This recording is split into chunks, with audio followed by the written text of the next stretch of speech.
Then with an angry glance from beneath his brows spake unto him Achilles, swift of foot. Hector, talk not to me, thou madman of covenants, as between lions and men there are no oaths of faith, nor do wolves and lambs have hearts of concord, but are evil-minded continually one against the other. Even so is it not possible for thee and me to be friends, neither shall there be oaths between us till one or the other shall have fallen, and glutted with his blood Ares, the warrior with tough shield of hide. Bethink thee of all manner of valor. Now in good sooth it behoveth thee to quit thee as a spearman and dauntless warrior. No more is there any escape of thee, but forthwith shall Pallas Athena lay thee low by my spear. Now shalt thou pay back the full price of all my sorrows for my comrades, whom thou didst slay when raging with thy spear. He spake and poised his far-shadowing spear, and hurled it. Howbeit glorious Hector, looking steadily at him, avoided it, for he was ware of it in time, and crouched. And the spear of bronze flew over and fixed itself in the earth. But Pallas Athena caught it up and gave it back to Achilles, unseen of Hector, shepherd of the host.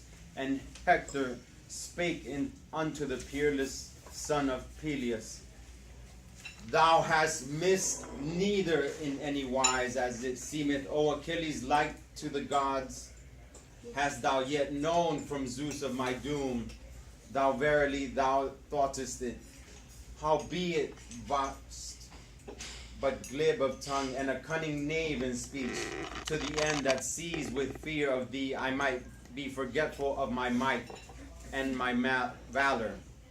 Not as I flee thou plant thy spear in my back. Nay, as I charge upon thee, drive thou it straight through my breast. If a god hath vouchsafed thee this, now in turn avoid thou my spear of bronze. Would that thou mightest take it all into thy flesh. So would war be lighter for the Trojans, if thou wert but dead, for thou art their greatest bane. He spake and poised his far-shadowing spear, and hurled it, and smote full upon the shield of the son of Peleus, and missed him not. But far from the shield the spear leapt back, and Hector waxed wroth, for that the swift shaft had flown vainly from his hand, and he stood confounded, for he had no second spear of ash. Then he shouted aloud, and called to Deiphobus of the white shield, and asked him of a long spear, but he was nowise nigh. And Hector knew all in his heart, and spake, saying, Out upon it! In good sooth have the gods called me to my death, for I deemed that the warrior Deiphobus was at hand. But lo, he is within the wall, and Athena hath beguiled me. Now a surety is evil death nigh at hand, and no more afar than from me. Neither is there way of escape. So I ween from of old was the good pleasure of Zeus, and of the son of Zeus, the god that smiteth afar. Even of them that aforetime were wont to succor me with ready hearts. But now again is my doom come upon me. Nay, but without a struggle let me die, neither ingloriously, but in the working of some great deed for the hearing of men that are yet to be. So saying, he drew his sharp sword that hung beside his flank, a great sword and mighty, and gathering himself together, swooped like an eagle of lofty flight, that darteth to the plain through the dark clouds to seize a tender lamb or a cowering hare. Even so Hector swooped, brandishing his sharp sword, and Achilles rushed upon him, his heart full of savage wrath, and before his breast he made a covering of his shield, fair and richly dight, and tossed his bright four-horned helm, and fair about it waved the plumes wrought of gold that Hephaestus had set thick about the crest.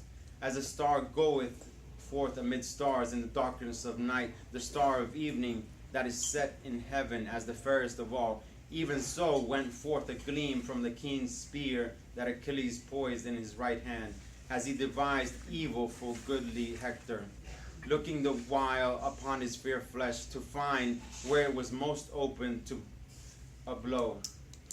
Now all the rest of his flesh was covered by the armor of bronze, the goodly armor that he had stripped from mighty Patroclus when he slew them. But there was an opening where the collarbones part the neck and shoulders, even the gullet, where destruction of life cometh most speedily. Even there, as he rushed upon him, goodly Achilles let drive with his spear, and clean out through the tender neck went the point. Howbeit the ashen spear, heavy with bronze, clave not the windpipe to the end, that he might yet make answer and speak unto his foe. Then fell he in the dust, and goodly Achilles exulted over him. Hector, thou thoughtest, I ween, whilst thou wast spoiling Patroclus, that thou wouldest be safe, and hadst not thought of me that was afar. Thou fool! Far from him a helper mightier far was left behind at the hollow ships, even I that have loosed thy knees. These shall dogs and birds rend in unseemly wise, but to him shall Achaeans give burial. Then his strength all spent spake to him Hector of the flashing helm, I implore thee, by thy life and knees and parents, suffer me not to be devoured of dogs by the ships of Achaeans. Nay, take thou store of bronze and gold, gifts that my father and queenly mother shall give thee. But my body give thou back to my home, that the Trojans and the Trojans' wives may give me my due meed of fire in my death. Then with an angry glance from beneath his brows spake unto him Achilles swift of foot, Implore me not, dog, by knees or parents, would that in any wise wrath and fury might bid me carve thy flesh and myself eat it raw, because of what thou hast wrought, as surely as there lives no man that shall ward off the dogs from thy head. Nay, not thou they should bring hither, weigh out some ransom tenfold, 20-fold, and should promise yet more. Nay, though Priam son of Dardanus should bid pay thy weight in gold, not even so shall thy queenly mother lay thee on a bier, and make lament for thee. The son herself did bear, but dogs and birds shall devour thee utterly. Then even in dying spake unto him Hector of the flashing helm, Verily, I know thee well, and forebode what shall be. Neither was it to be that I should persuade thee of a truth. The heart in thy breast is of iron.